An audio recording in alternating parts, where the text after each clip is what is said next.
తెలియదు మరి నీ ఇంట్లో నీ విషాదం, కళ్ళకత్తుకొని తింటారు నీ కన్నీళ్ళెవరు బాపరు.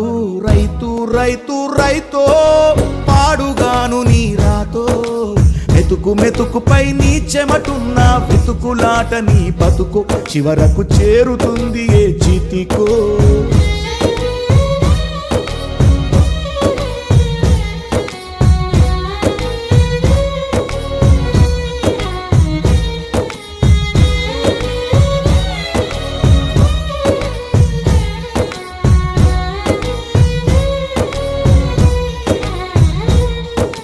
లక్షలు పెట్టి బంగారం కొని బలాదూరుగా ఎవరున్నా, నువ్వు పండించే ధాన్యమే లేకుంటే అందరూ శూన్యమే.